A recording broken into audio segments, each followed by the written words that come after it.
Chapter ભાગ 3 માં પ્રવેશ કરીએ છીએ અને અગાઉના આપણે લેક્ચરની જો વાત કરી તો આપણે બહુપદી વિશે હવે બધું મોટા ભાગનું શીખી ગયા છે। બહુપદી કોને કહેવાય, બહુપદીના પ્રકાર કયા, બહુપદીના શૂન્ય કઈ રીતે, કેવા શૂન્ય હોય, ક્યાં ઉપયોગ થાય, કઈ રીતે દર્શાવાય, આ બધી વિગત આપણે બહુપદીની અંદર ભણી ગયા। હવે આપણે આપણી ટેક્સ્ટ બુકને આધારિત આવીએ અને ટેક્સ્ટ બુકમાં જે પોઈન્ટ છે એને આધારિત આપણે પ્રશ્નનું સોલ્યુશન કરવાનું છે અને ટેક્સ્ટ બુકનો એક પણ પ્રશ્ન આપણે આ પોઈન્ટને આધારિત નહીં સોલ્વ કરીએ, આપણી રીતે બનાવીએ રકમ, આપણી રીતે પ્રશ્નનું સમાધાન કરતા જઈએ અને પછી તમે સેલ્ફ પ્રેક્ટિસ ટેક્સ્ટ બુકનો આખો મહાવરો સોલ્વ કરજો એટલે તમને લગભગ મોટા ભાગે કોઈ ક્વેરી રહેશે નહીં। આપણે વાત કરવાની છે કે એક આલેખ આપ્યો છે, એ આલેખ ઉપરથી બહુપદીના શૂન્યોની સંખ્યા કેટલી, વાસ્તવમાં કેટલા શૂન્યો છે, આ એક માર્ક્સનો પ્રશ્ન છે અને જૂના સિલેબસ, નવા સિલેબસ, એનસીઆરટી લ્યો કે જે લ્યો તે એક માર્ક્સનો પ્રશ્ન આવશે। એક માર્ક્સનો જે સેક્શન એ છે એમાં આલેખ એમસીક્યુમાં આવી શકે અથવા એક પ્રશ્નના જવાબમાં પણ આવી શકે। આપણે વાત કરવાની છે કે તમને રેડીમેડ આલેખ આપ્યો હશે, એ આલેખ બહુપદીના શૂન્ય દર્શાવતો હશે અને આમાંથી તમારું શૂન્ય કેટલા હશે એની સંખ્યા ગોતવાની છે। તો આપણે જેટલા આપણા બોર્ડની અંદર સંગ્રહ થઈ શકે એટલા આલેખ આપણે જોશું। તો સૌ પ્રથમ પહેલો આલેખ બનાવીએ। આ એક બહુપદીની રકમ છે અને આલેખ આપણે બધા જાણીએ છીએ કે x, x ડેશ, y અને y ડેશ। એક આલેખ તમને આપેલો હશે, આ એક આલેખ છે અને તમને એમ કહેશે કે આ આલેખ e p of x એટલે બહુપદી દર્શાવે છે। બહુપદીને દર્શાવતો આલેખ છે એના શૂન્યોની સંખ્યા કેટલી હશે અને આ બહુપદીનો પ્રકાર કયો હશે એ તમારે નક્કી કરીને એને આપવાનો છે। તો કે અહીંયા ભાઈ તમારે પહેલો પ્રશ્નનો જવાબ દેવાનો થાય કે શૂન્યોની સંખ્યા કેટલી અને બહુપદીનો પ્રકાર કયો, આ બે પ્રશ્નોના જવાબ દેતા જઈએ। તો અહીંયા હું બે પ્રકાર આપું છું, બે પ્રશ્નોના જવાબ કયો તે સમજાવું છું, પણ આપણી ટેક્સ્ટ બુકની અંદર જે સ્વાધ્યાય 2.1 છે એ માત્ર તમને એક જ પ્રશ્ન પૂછે છે કે નીચે આપેલી બહુપદીના શૂન્યની સંખ્યા કેટલી।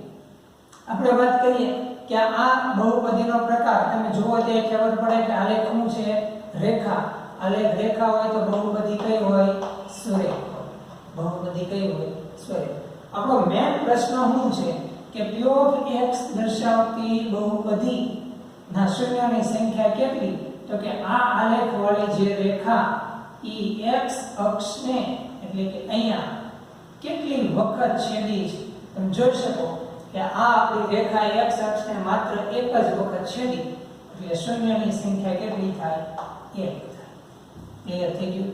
એ જ ગોતવાનું કે p of x વાળી જે બહુપદીનો આલેખ આપેલો હોય અને એ આલેખ વાળી રેખા x અક્ષને જેટલી વખત છેદે એટલા શૂન્ય હોય અને જ્યાં છેદે એ કિંમત શૂન્ય દર્શાવે। દાખલા તરીકે અહીંયા કોઈ બિંદુ હોય -2 તો x બરાબર -2 એ બહુપદીનું શું હોય, શૂન્ય હોય। આપણે એક પોઈન્ટ ક્લિયર કર્યો। બીજો પ્રશ્ન જોતા જઈએ। એક આલેખ છે, x અક્ષ y અક્ષ દર્શાવે છે, x x dash y y dash અહીંયા ઉપર બિંદુ છે વચ્ચે અને આ આલેખ વાળી જે રેખા છે ઈ x અક્ષને સમાંતર છે, બરાબર। એ x અક્ષને છેદતી નથી। આવો કોઈ આલેખ આપ્યો અને તમને પ્રશ્નના જવાબ દેવાના કે તમને એમ કે શૂન્યોની સંખ્યા પછી એમ કે પ્રકાર, તો અહીંયા તમને જાણી નવાઈ થશે કે આલેખ કયો છે, રેખા, એટલે બહુપદી કઈ હશે, સુરેખ।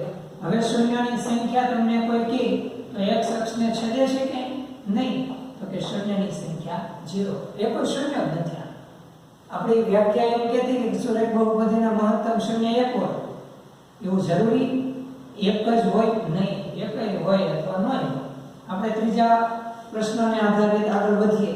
એક આલેખ છે જેમાં x અક્ષ y અક્ષ આપેલો છે x x dash y y dash અહીંયા ઉગમ બિંદુ આ આપણો આલેખનો અંદર વિગત જોતા જઈએ તો આવો આલેખ આપેલો હોય આ આલેખ શું દર્શાવે છે p of x દર્શાવતો આલેખ અહીંયા વાત કરીએ કે શૂન્યોની સંખ્યા પછી આપણે વાત કરવાની છે કે એની પ્રકાર કે ભાઈ શૂન્યોની સંખ્યા અને પ્રકાર આલેખ તમે જુઓ તો નીચેની તરફ ખુલ્લો વક્ર છે એટલે કે બહુપદી કઈ હશે દ્વિઘાત બહુપદી હવે આપણે જોવાનું શૂન્યોની સંખ્યા શોધવા માટે શું કરવાનું તો કે x અક્ષને કેટલી વખત છેદી તો છેદે છે કેટલી વખત 2 વખત તો શૂન્યની સંખ્યા કેટલી હશે 2 આપણે 3 પ્રશ્ન જોઈ ગયા ચોથો પ્રશ્ન આપણે જોઈએ કે અહીંયા x અક્ષ y અક્ષ દર્શાવતો એક આલેખ હોય અને ઈ આલેખની વાત કરો તો x ડેશ y ડેશ અને ઉગમ બિંદુ આપણો આલેખની વાત કરો તો આ આલેખ આપેલો છે ઈ બહુપદીનો કયો પ્રકાર દર્શાવે અને એની શૂન્યની સંખ્યા કેટલી તમે જાણી શકો કે શૂન્યોની સંખ્યા પછી આપણે વાત કરવાની છે પ્રકાર ભાઈ ઉપરની તરફ ખુલ્લો વક્ર એટલે બહુપદી કઈ છે દ્વિઘાત હવે શૂન્ય અને કેટલા તો આપણે જોવા માટે શું કરવું પડે x અક્ષને કેટલી વખત છેદ્યું તો કે 2 વખત તો આના શૂન્યોની સંખ્યા કેટલી 2 નંબર 5 એક આલેખ આપણે દોરીએ x અક્ષ y અક્ષ અહીંયા લખીએ x ડેશ y અને y ડેશ અહીંયા ઉગમ બિંદુ 0 આપણે આલેખ બનાવીએ તો આવો કંઈક આલેખ આપ્યો આપણને અને હવે નક્કી કરવાનું છે કે આના શૂન્યોની સંખ્યા કેટલી છે આ p of x એ બહુપદીનો આલેખ દર્શાવતી વિગત તો પહેલો આપણો પ્રશ્ન શું હતો કે શૂન્યોની સંખ્યા બીજો પ્રશ્ન કયો છે પ્રકાર તો કે અહીંયા ઉપરની તરફ ખુલ્લો વક્ર આપેલો છે એટલે પ્રકાર આપણે લખશું કયો દ્વિઘાત બહુપદી એટલે કે પ્રકાર થયો દ્વિઘાત અને શૂન્યની વાત કરું તો x અક્ષને મિત્રો છેદે છે ક્યાંય નથી છેદ ન છેદે એટલે શૂન્યની સંખ્યાને આપણે શું કહીએ 0 આના કોઈ શૂન્ય છે નહીં નંબર 6 આપણે વાત કરવાની છે આલેખની જ આ x અક્ષ y અક્ષ દર્શાવતો આલેખ છે x ડેશ y ડેશ અહીંયા ઉગમ બિંદુ આપણે વાત જો કરીએ કે કયા આલેખની અંદર જો હું વાત કરું તો આવો આલેખ આપેલો હોય જે અહીંયાથી શરૂ થાય અને અહીંયા પૂરો થતો હોય એટલે આ આલેખ એક છે આ દર્શાવે છે કઈ p of x બરાબર p of x નો આલેખ આપણે જોઈએ કે અહીંયા પહેલો પ્રકાર આપણે લેવાનો છે શૂન્યોની સંખ્યા બીજો આપણે લેવાનો છે પ્રકાર ભાઈ આ બહુપદી કઈ પ્રકારની હશે તો આપણે નક્કી કરી શકીએ બહુપદી દ્વિઘાત હોય આના શૂન્યની સંખ્યા તમારે જોતી હોય તો આના શૂન્યની સંખ્યા કેટલી તો કે 2 શૂન્યો છે તો આપણે વાસ્તવિક શૂન્યોની સંખ્યા હશે 2 આ 6 રકમો પરથી તમને ખ્યાલ આવતો હશે કે આપણે બહુપદીના આલેખ ઉપરથી બહુપદીના વાસ્તવિક શૂન્યોની સંખ્યા શોધવાની વાત કરીએ છીએ કે શૂન્ય આના કેટલા હશે આપણે 7મો પોઈન્ટ લઈએ કે એક આલેખ છે જે x અક્ષ અને y અક્ષ દર્શાવે છે એની અંદર વિગત જોતા જઈએ કે x અક્ષ y અક્ષ એટલે આ x ડેશ આ y અને આ y ડેશ એ ઉગમ બિંદુ હવે આલેખની વાત કરો તો આવા પ્રકારનો એક આલેખ આપ્યો હોય અને એની અંદર વિગત કઈ છે એ આપણે જોઈએ તો ખ્યાલ આવે કે આ નીચેની તરફ ખુલ્લો વક્ર છે અને શૂન્યોની સંખ્યા અને એનો આપણે જાણવાનો છે પ્રકાર તો કે આ શૂન્યની સંખ્યાના આપણે પ્રકાર દર્શાવતી વિગત જોઈએ કે પ્રકાર કયો હશે તમે ડાયરેક્ટલી કહી શકશો કે આ બહુપદી દ્વિઘાત છે અને એનો પ્રકાર જો દ્વિઘાત હોય તો એને શૂન્ય બે મળવા જોઈએ પણ મળે છે કે નહીં x અક્ષને ક્યાંય છેદતી નથી એટલે શૂન્યની સંખ્યા 0. 8મો પોઈન્ટ લેતા જઈએ અને આલેખ દોરીએ તો x અક્ષ y અક્ષ દર્શાવતો આલેખ તૈયાર કરી અને આપણે શૂન્યની સંખ્યા કેટલી મળે છે અને કઈ રીતે નક્કી થાય છે એ આપણે જોતા જઈએ તો ઉગમ બિંદુ આપણો આલેખ કંઈક આવો છે. આ p of x દર્શાવતો આલેખ આપણે અહીંયા નક્કી કરવાનું છે હું તો કે શૂન્યોની સંખ્યા પછી આપણે વાત કરવાનું છે હું તો કે આ પ્રકાર તમે જુઓ તો એક ઘાત દ્વિઘાત અને ત્રિઘાત બહુપદી છે.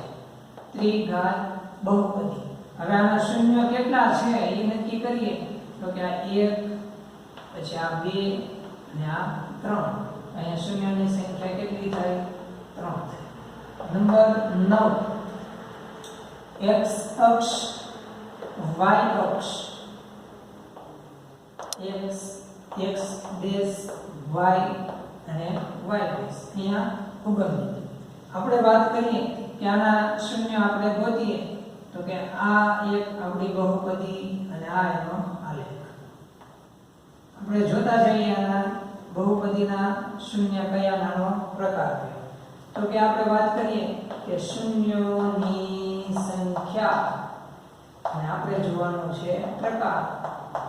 એક ઘાત દ્વિઘાત ને ત્રિઘાત બહુપદી છે ત્રિઘાત અને આના શૂન્યની સંખ્યા કેટલી છે વિદ્યાર્થી મિત્રો x અક્ષની કેટલી જગ્યાએ છે જો માત્ર એક જ જગ્યાએ એટલે શૂન્યની સંખ્યા કેટલી આવશે 1. આગળના પોઈન્ટ ઉપર જતા જઈએ કે આપણો આલેખ નંબર 10. 10મા પ્રશ્નની અંદર જોઈએ તો કે x ડેશ y ને y ડેશ ઉગમ બિંદુ. હવે આમાં આપણે આલેખ નક્કી કરીએ કે આવી એક બહુપદી છે બહુપદીનો આ આલેખ દર્શાવે છે p of x બરાબર આના શૂન્યોની આપણે સંખ્યા અને બહુપદીનો આપણે જોઈએ પ્રકાર. શૂન્યોની સંખ્યા અને વાત કરીએ પ્રકાર તો આપણે એક ઘાત દ્વિઘાત ત્રિઘાત અને ચાર ઘાત એટલે બહુપદી કેટલા ઘાત વાળી છે 4 ઘાત વાળી. શૂન્ય કેટલા છે આને એ આપણે નક્કી કરીએ તો આ 1 આ 2 આ 3 અને આ 4 એટલે શૂન્યની સંખ્યા કેટલી થઈ વિદ્યાર્થી મિત્રો 4. એટલે તમને એટલો અંદાજ આવવો જોઈએ કે હવે હું કહેવા માંગીએ છીએ કે આવી એક રકમ આવવાની છે તમને 1 માર્ક્સના પ્રશ્નની અંદર આલેખ દોરેલો હશે એ આલેખ ઉપરથી તમારે એક જ વસ્તુનો જવાબ દેવાનો છે કે આના શૂન્યની સંખ્યા કેટલી છે. આપણે 11મો પ્રશ્ન જોતા જઈએ કે x ડેશ y અને y ડેશ આલેખ ઉગમ બિંદુ. હવે આપણે પ્રશ્નને આગળ વધારીએ કે કોઈ આવો આલેખ આપણને મળ્યો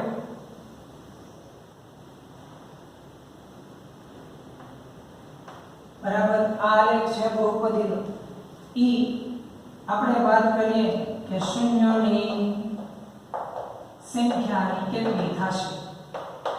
શૂન્યની સંખ્યાની જો વિગતવાર ચર્ચા કરીએ તો આ એક શૂન્ય અને આ બીજું એટલે શૂન્યની સંખ્યા કેટલી 2. નંબર 12 આપણે વાત કરીએ કે આલેખ દોરો આલેખ ઉપરથી શૂન્ય જણાવો x ડેશ y અને y ડેશ આ ઉગમ બિંદુ. અને હવે વિગતવાર જોઈએ તો આ આલેખ p of x દર્શાવતો હોય તો શૂન્ય આના કેટલા હોય તો કે શૂન્યની સંખ્યા કેટલી 1. કેમ ખબર પડી ગઈ શૂન્યની સંખ્યા તો કે x અક્ષને જેટલી વખત જ્યાં છેદે એ એના શૂન્ય દર્શાવે છે. આપણે વિગતવાર જોવાનું છે અને ફરી વખત આપણે ટોપિક આપણો ક્લિયર કરતા જઈએ કે બહુપદીની અંદર હું આપણે શીખ્યા ને આપણે હું કહેવા માંગતા હતા તો કે એક રકમ આવી આપશે, એ આલેખ ઉપરથી આપણે નક્કી કરવાનું છે કે આ x અક્ષને કેટલી વખત છેદે છે, જેટલી વખત છેદે એ એનું શૂન્ય દર્શાવે. આ આપણો x અક્ષને આપણી રેખા કેટલી વખત છેદી, એક વખત, તો શૂન્યની સંખ્યા કેટલી હોય, 1. અહીંયા કેટલી વખત છેદી, તો કે છેદતી નથી એટલે શૂન્યની સંખ્યા શું હોય, 0. અહીં કેટલી વખત છેદી, 2 વખત, તો શૂન્યની સંખ્યા શું હોય, 2. અહીં ક્યાં છેદી, 1 અને 2, તો શૂન્યની સંખ્યા કેટલી હોય, 2. અહીંયા કઈ છેદતી નથી એટલે શૂન્યની સંખ્યા 0. અહીંયા 1 અને 2, તો શૂન્યની સંખ્યા 2. અહીંયા કઈ છેદતી નથી એટલે શૂન્યની સંખ્યા 0. અહીંયા 1 2 3, તો શૂન્યની સંખ્યા 3. 1, તો શૂન્યની સંખ્યા 1. અહીંયા 1 2 3 અને 4, તો શૂન્યની સંખ્યા 4. અહીંયા 1 અને 2, તો શૂન્યની સંખ્યા 2. અહીંયા 1, તો શૂન્યની સંખ્યા 1. આ હું દર્શાવતો તો કે આપણે વિગત આખી જોઈએ કે આપણું સ્વાધ્યાય છે 2.1. એની અંદર તમને પહેલો પ્રશ્ન આપેલો છે. પહેલા પ્રશ્નની અંદર એવું કીધેલું છે કે નીચે આપેલા આલેખ ઉપરથી બહુપદીના વાસ્તવિક શૂન્યની સંખ્યા શોધો. કેવા શૂન્ય? વાસ્તવિક શૂન્ય. આપણે જેમ 12 આલેખ દોર્યા એવા ટેક્સ્ટ બુકની અંદર 6 આલેખ આપેલા છે. કેટલા આલેખ? 6 આલેખ આપ્યા હશે અને એની અંદર તમને એમ કીધેલું છે કે આમાં જવાબ આપો અને તમને બધાને ખ્યાલ આવ્યો હશે કે આપણે વિધાઉટ ગણતરી આન્સર આપતા હતા. 1 માર્ક્સનો પ્રશ્ન છે એટલે આપણા શૂન્યની આપણે ગણતરીના આધારે 1 માર્ક્સના પ્રશ્નની આગળ વાત કરી તો કે x અક્ષને ફિક્સ મગજમાં યાદ રાખી દો. x અક્ષને જેટલી વખત છેદે એટલા એના શૂન્ય હોય. એટલે x અક્ષને છેદે છે કે નથી છેદતું, કેટલી વખત છેદ્યું એ તમારે મગજમાં ફિટ કરી દો એટલે 1 માર્ક્સનો પ્રશ્નનું તમે સોલ્યુશન કરી શકશો. આપણે અહીંયા જોયું કે અહીંયા 1 વખત છેદ્યું એટલે શૂન્યની સંખ્યા 1. અહીં કંઈ છેદતું નથી તો કે 0. અહીંયા છેદે છે 2 વખત તો કે 2. અહીંયા 2 વખત તો કે 2. અહીંયા છેદતું નથી તો કે 0. અહીંયા છેદે છે 2 વખત તો કે 2. અહીંયા છેદતું નથી એટલે 0. અહીંયા છેદે છે 3 જગ્યાએ એટલે 3. અહીંયા 1 એટલે કે 1. અહીંયા 4 એટલે કે 4. અહીંયા 2 એટલે કે 2 અને 1 એટલે 1. વિદ્યાર્થી મિત્રો, જૂની જો ટેક્સ્ટ બુક હોય ધોરણ 10 એનસીઈઆરટી સિલેબસ પહેલાની તો એવા પ્રશ્ન આપતા હતા કે રકમ આપી હોય એના ઉપરથી શૂન્ય શોધો અને શૂન્યને તમે આલેખમાં દર્શાવો. તો આલેખ આવા બનતા હતા. આલેખ આવા બનતા.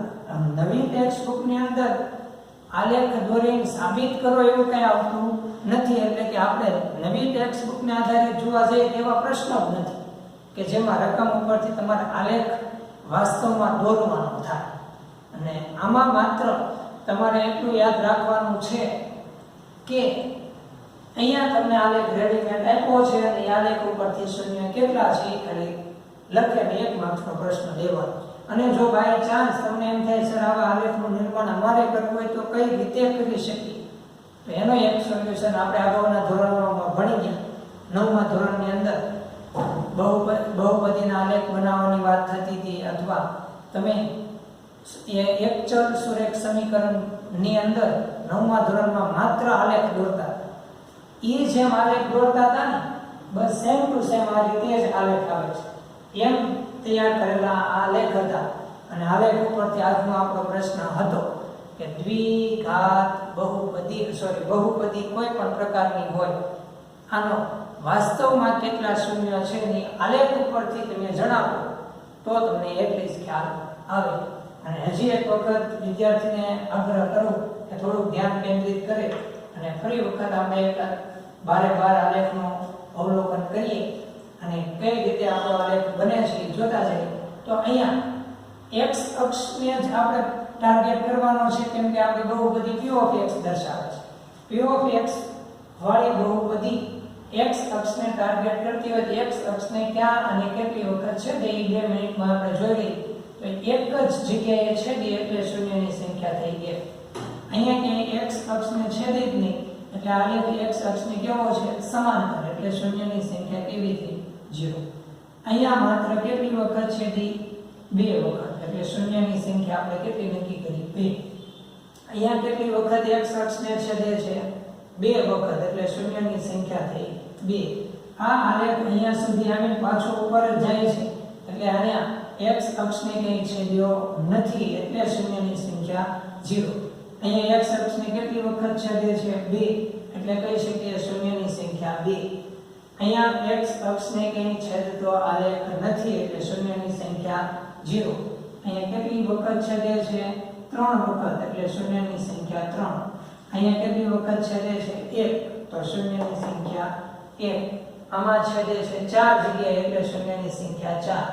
આમાં છેદે છે 2 તો શૂન્યની સંખ્યા 2 અને અહીંયા છેદે છે 1 એટલે શૂન્યની સંખ્યા 1. એટલી જ તમને x અક્ષને આપણી આલેખવાળી રેખા જેટલી વખત છેદે એટલા આપણા વાસ્તવિક શૂન્ય દર્શાવે છે. તો આપણે એટલા પોઈન્ટને ક્લિયર કરતા સ્વાધ્યાય 2.1 આપણે પૂર્ણ કર્યું. નેક્સ્ટ લેક્ચરની અંદર આપણે ખાસ યાદ રાખજો જે નવો વિભાગ આવવાનો છે એની અંદર કોઈ પોઈન્ટ ક્લિયર કરતા હોઈએ તો એની અંદર એક જ પોઈન્ટ ક્લિયર કરવાનું થશે કે બહુપદી ખાસ યાદ કરાવું છું. નેક્સ્ટ લેક્ચરની અંદર હું ભણવાના છું કે બહુપદીના શૂન્ય અને સહગુણક વચ્ચેના સંબંધ દર્શાવતા સૂત્ર આપણે ભણશું અને એ સૂત્રને આધારિત આપણે નેક્સ્ટ ભાગની અંદર આપણો સ્વાધ્યાય 2.2 સ્ટાર્ટ કરશું. તો આજનું આ કાર્ય અહીંયા સમાપ્ત કરીએ. અસ્તુ.